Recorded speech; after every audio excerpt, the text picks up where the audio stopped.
and the title company should back you on that. They should back you on that. So you're paying for title insurance. You're paying for a recording. Yes. And then the title insurance is an obligation, or there's people that say, no, I don't want to pay for that. No, you don't have a choice. Well, if you go for a mortgage, excuse me. Right. If you're going for a mortgage, you have to get because not only is the title company protecting you, it's protecting the lender. Exactly. Right. And same thing for an appraiser. If you're buying all cash, you don't have to appraise the property, but you may feel, you know what, I'm good. I know this is worth 500,000. I don't need to appraise. But the title insurance, it's insurance, which you pay just once, and it stays with the house for 10, 20, 30 years, for however long you have it. So that's a really good deal. Yes, highly. Yeah. Whether you're buying all cash or not, I think you should, because sometimes there's either a lien on the property, or somebody in the family has ownership rights to the property, and they got to get to that person to make sure that person doesn't knock on your door one day and say, hey, you know what, you forgot about me. Yeah, it was my father who owned the property, but you know what, I had rights on that property too. So you don't want to get into that kind of trouble. So you have recording fees, because the deed and everything has to be recorded with the county or the city, right? And then you have title search fees, and these fees, by the way, I get them from a title calculator. You can get them from a lot of different title websites on the internet. In fact, I'm going to show you something right now. I'm going to take you to this is a title company that I use. I've been using for years. A processor once showed me this title. They happen to like this because it was really easy, right? It was a really easy calculator. Your input. Here's what I input. The state. It's a purchase in Queens. It's a one family. There's one person on the loan, one lot, your loan amount, your sale price, and transfer tax. Now, transfer tax, very important tax. This is a tax that's typically picked up by the seller. It's typically picked up by the seller. But sometimes in some situations, especially new construction, it's picked up by the buyer, right? And sometimes the seller will be clever enough to say, you know what, I don't really feel like paying for the transfer tax, so I'm going to put it in the contract for the buyer to pay for it. So you really got to read that contract and make sure that you, the buyer, again, typically, at least in New York, right, John, it's the seller's paying for it. Any other circumstances where you can think of? Foreclosures. Yeah. Right. Excellent. And funny enough, out of state, actually, it's flipped. It's the other way around. So the seller would pay the title insurance, and the buyer would pay the transfer tax. Oh, isn't that interesting? Yeah. Isn't that interesting? Okay, because from out of state transactions. Okay, so but I typically will say no here. Okay, and then John, you make sure you check in for any comments and stuff every now and then. All right, so now this is the output, right? So you saw the input screen. Here's the output screen, and this screen is what gives me what I enter into that spreadsheet on title, right? Very simple. So I take the searches, I add up the searches. That was $550, right? And then you can see here, search $550. And then we have our recording fees. This $325, $295, that's $620. That was on that other screen, right? Then we have our mortgage tax. That is for the buyer to pay. That's like a sales tax, right? It's like you go buy something in the store, you got to pay sales tax. New York City's getting their tax, and it's approximately 2% in New York City. It's approximately 2% of the loan amount. So that's 13,060, and then what about in Long Island or upstate?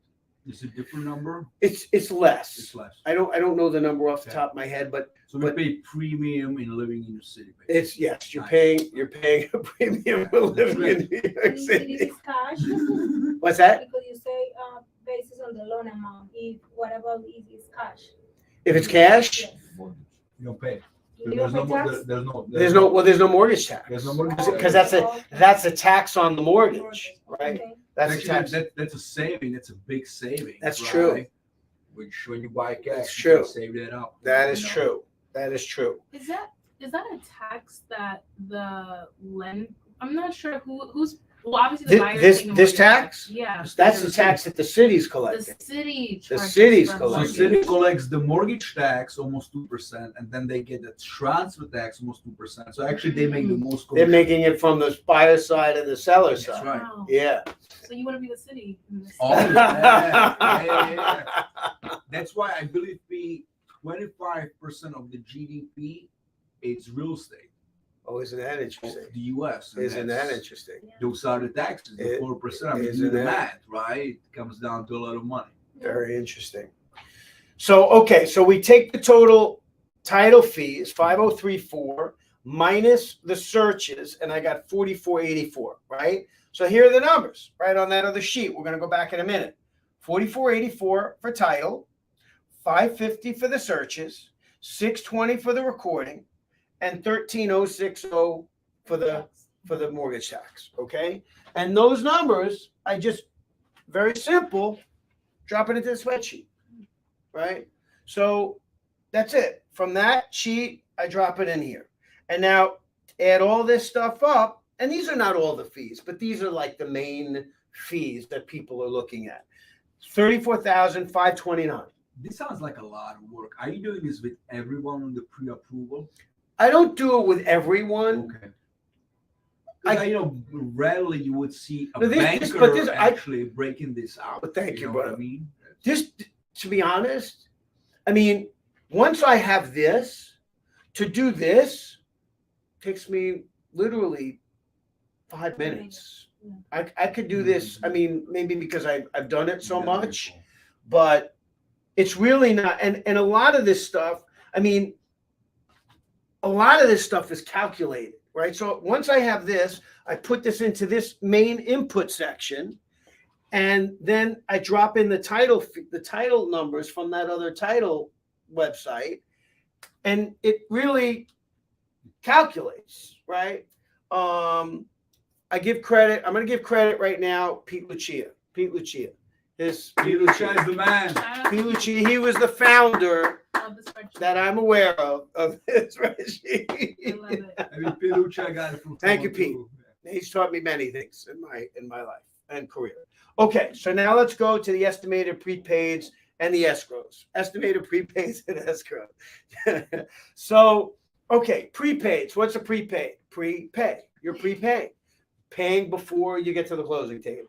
Escrows. What's an escrow? You know what an escrow is? Of course you Yeah, do. I yes. know you do. Yeah. Josh, what's escrow?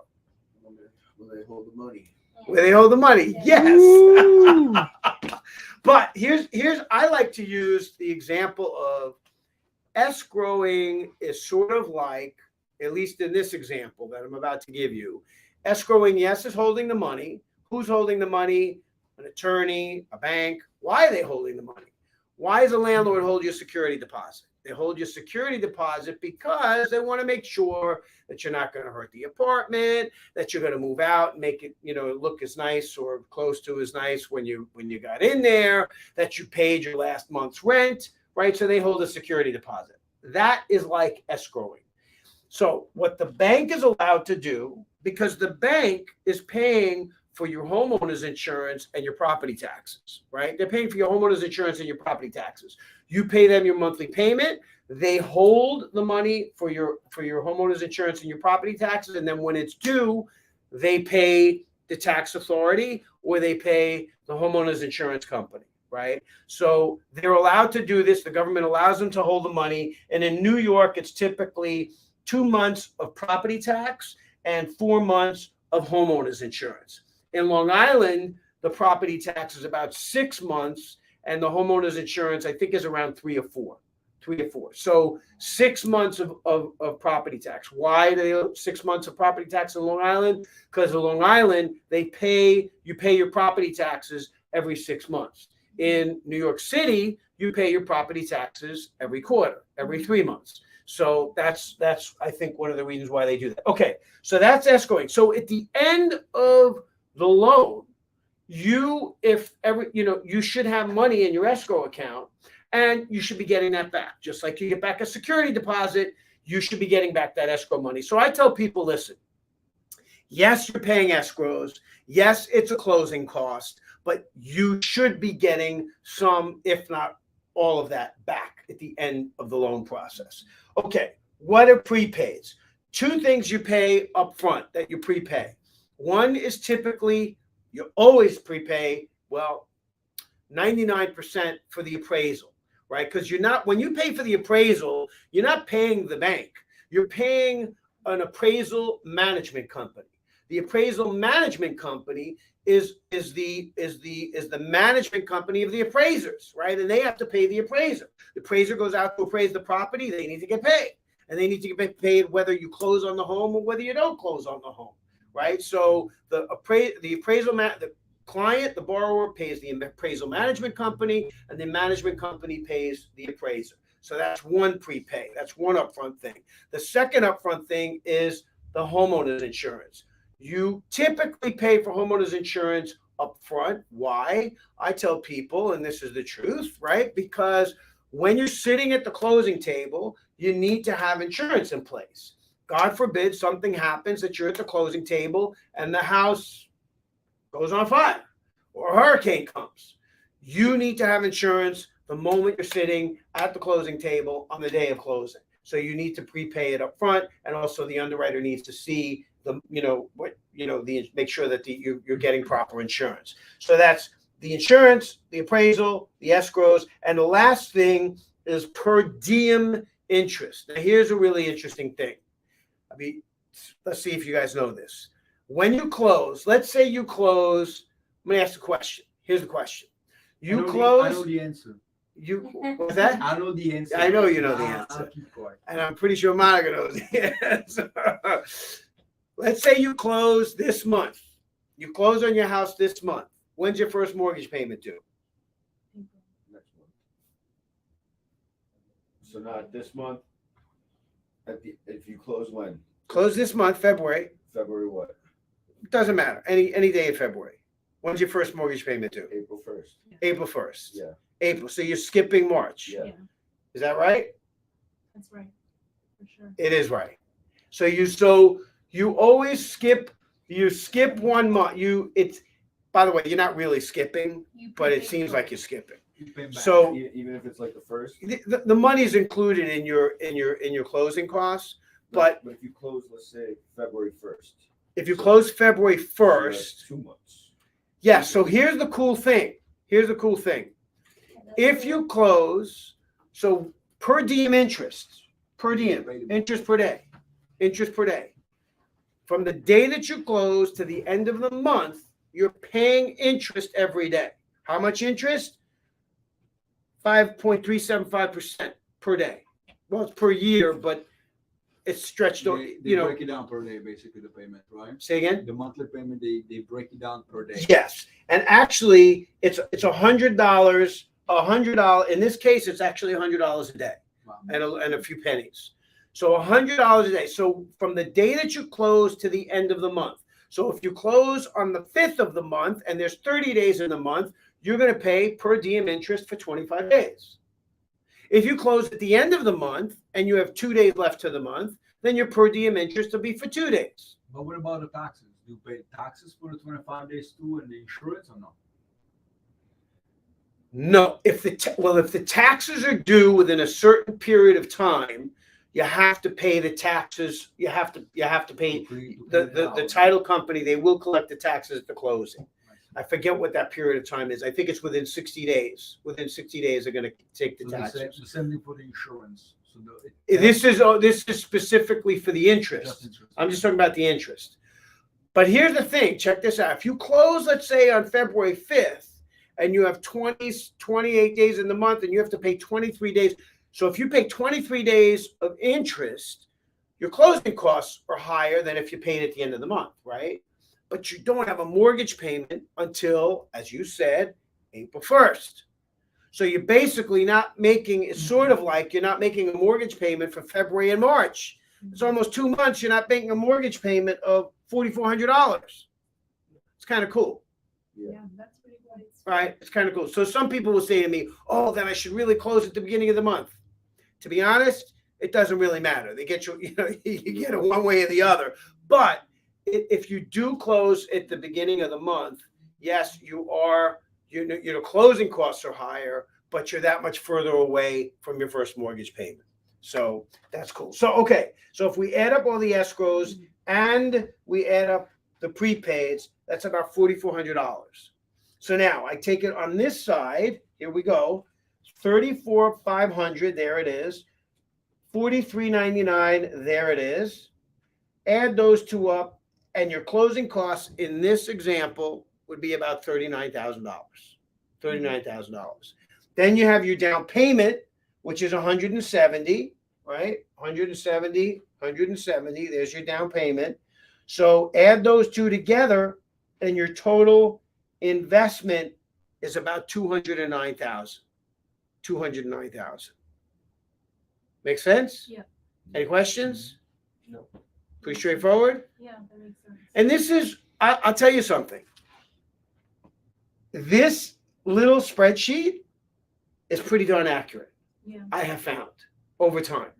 And how I know it's accurate is because I've taken, when I've used this at the beginning of deals, and then I've looked at where we ended up with the closing disclosure at the closing table, and I look at this and I compare it to the actual numbers, it's pretty darn close. It's pretty darn close.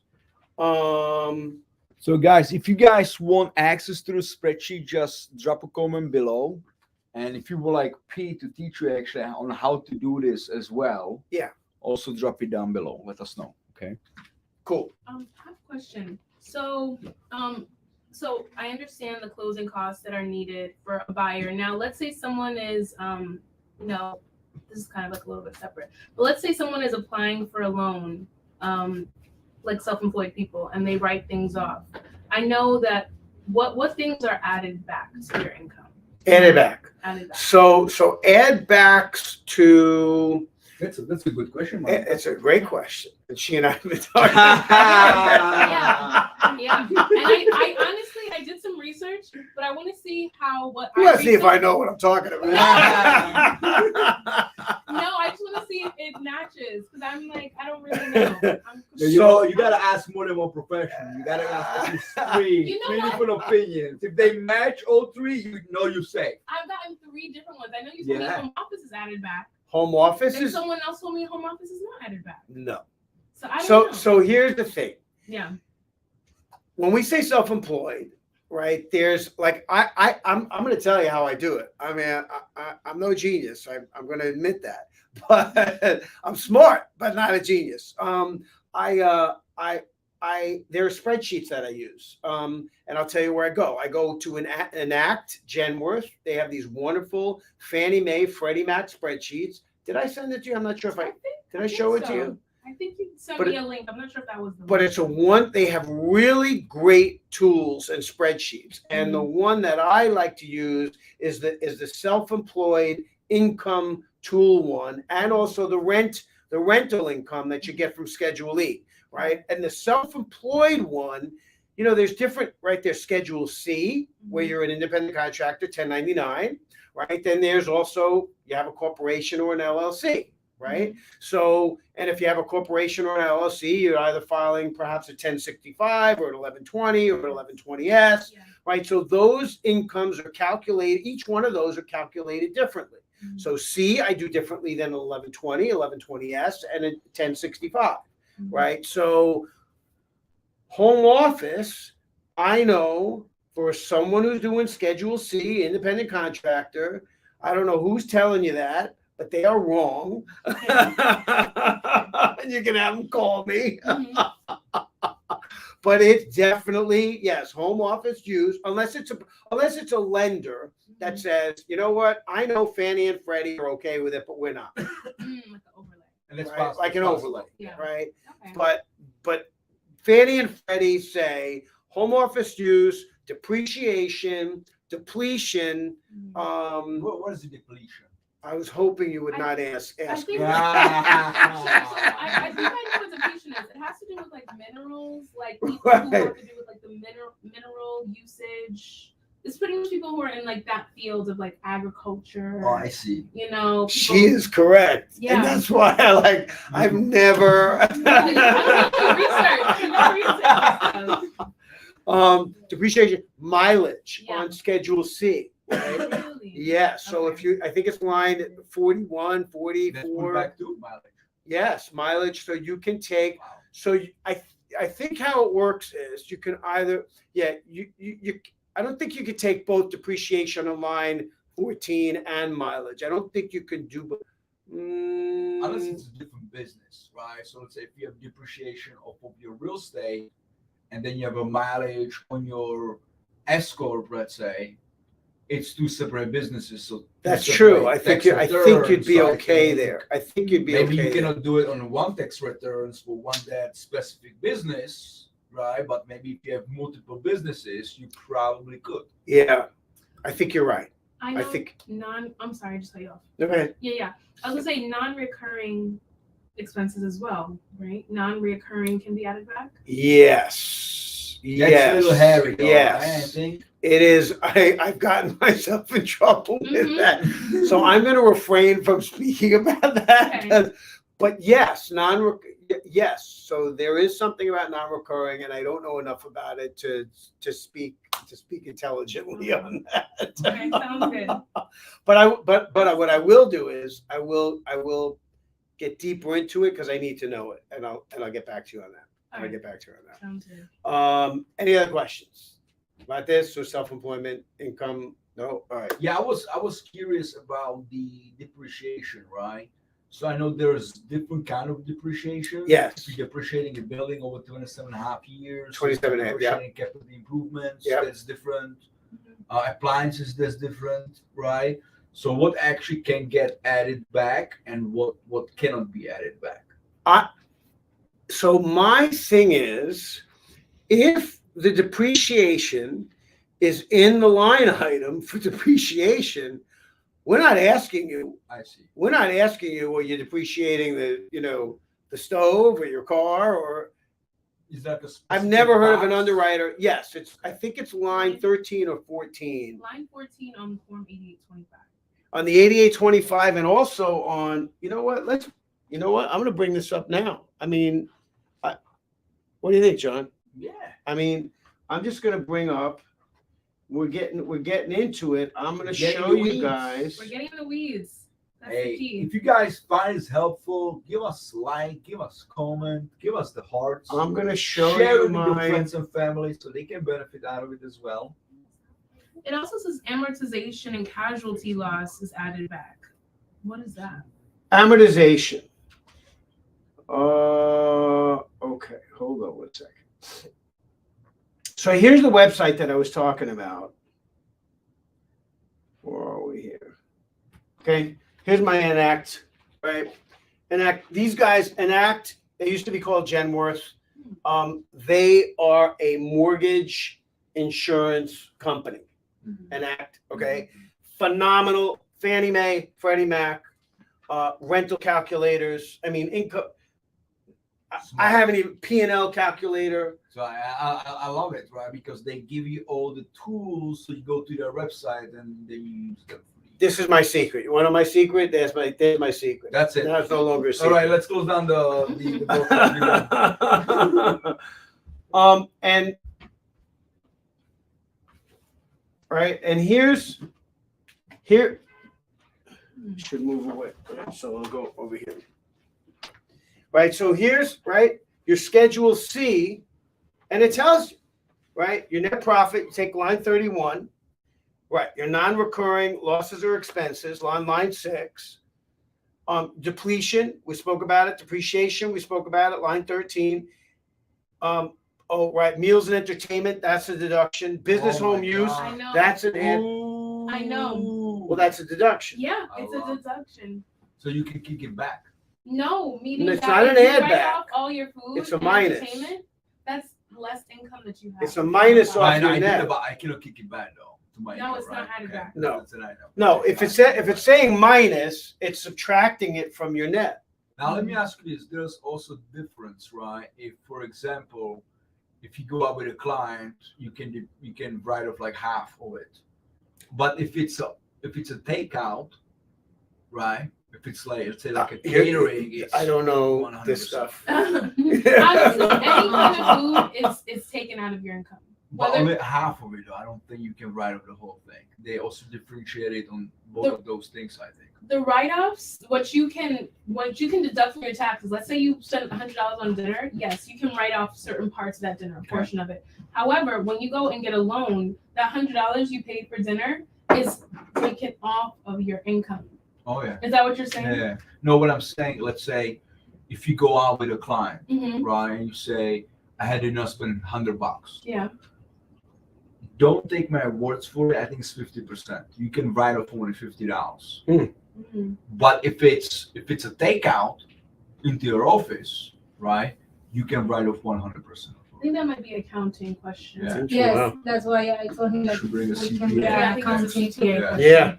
Yeah, it's a great idea. That's a great idea. I get Um, questions like this for me. There's your business home use, add it back.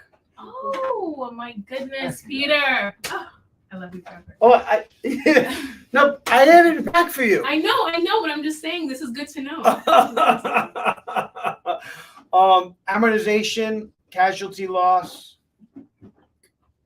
add back. Here's your depreciation on your mileage. In 2022, they're giving you 26 cents a mile. In 2021, they give you 26 cents a mile as well. And that gives you your total on your Schedule C. Mm. Mileage depreciation. Say again? Mileage depreciation. Well, mileage, right, correct. It's Correct. Now, can you take depreciation from line 13 and depreciation from mileage? I'm not, that's an accounting question, an accountant question. I don't know the answer. Guys, let us know in the comments. Would you like to have a CPA to go over this? Yes. Yeah, Okay. I vote for it. yeah. Right. I'd like a CPA to go with. I'll be here with that. Yeah, for sure. A good CPA. A good, sure. Yeah. Now this, again, this I'm not gonna go right. So, right here's your partnership or S corp. Here's your 1065 with your K1. So this gives you again all your adjustments. Right, it tells you your pluses and your minuses, and your 1120S, which is your S corp. Right, tells you how to break it down, and then your 1120, which is your C corp. Right. S stands for S. So these are the spreadsheets that I use for calculating the income. All right. Peter, one more question. You see line 11G where it's saying amortization and casualty loss. Is that if you're a limited partner on another? Where are we? 11G under IRS form 20 where it says amortization / casualty loss. right there. Mm-hmm. Where am I? That one. Yeah. G. Amortization casualty. Yeah. Is that limited partners on another business, or Is it what? if you're a limited partner on another business? I don't know the answer to that. Okay, I don't know the answer to that. got it. I just, and I should know, but I know where to go. You know where to listen. I just You grab know, and ask. Okay, that's really good. So the better the spreadsheets, the better you are. Listen, a lot of us, yeah. I mean, We have spreadsheets. it's the too, tools, I mean, man. It's the You're killing tools. it, Peter. I mean, you gotta have knowledge, but you gotta have the tools. You really do. This is really great. All right, so that was. All right, we're coming up on 45 minutes. Keep I on don't want going. to bore you guys. No, keep on going. And there's more. We get the cookies, the coffee's being boiled. I mean, up to Go you for guys. another 2 hours, no No, problem. no. Let's not get You crazy. can put a button on it if you'd like, but I thought this was good. Okay, I cool. thought this was good. Cool. I mean, the next thing I would take you guys into, and I don't think I'll do it now, but is the buy down calculator, Yeah, right? The temporary buy down Yes. is a really cool thing. yeah. And it would help, I think, tremendously in getting more people to an open house. And also, why? Because you're basically giving the borrower, or not you, but the seller is giving sort of giving a credit to the borrower to lower the interest rate for the next couple of years, 1, 2, if not 3 years. So, and we call it a temporary buy down. So I will save that for our next outing. Everybody, thank you, whoever joined. Appreciate you. Oh, we got some waves, John. Oh, we John, got waves? you're not watching. Woo! Come on, give me 1 second. Don't go away, anybody. You're gonna have the buy down now, right? You said. Well, I guess on Instagram, we got those questions or people just waving Oh. hello. Oh, they You just got waving. People like that means they're saying hi. Oh, they're saying hi. hi. Hi, guys. Thank you Yeah. for watching. Someone wrote, "What's up, Peter?" What's up, P? Someone said, "Triple OG Peter Karlin." Yeah, so you got a good amount of people who added. Okay. No comments though, bro. Yeah. It's No all right. comments, But okay. you got the waves. I got waves. I'm good with the waves. You got a good Thank you, amount guys. of people who came. Yeah. Good stuff. So we keep going with we're gonna do buy down now. No, I think we do it. We'll do it another time. You wanna do another time? Info I think overload. 40. Yeah, you Okay. know. Overload. Okay. So guys, buy down next week. Next week. Yes. Yes. Up to you guys. Yes. You Yes. guys We say hear yes. we hear every week. It's up Keep to the you guys. cookies coming too. You know. Peace out, guys. Over now. Go, Peter. Thank you, everybody. Peter.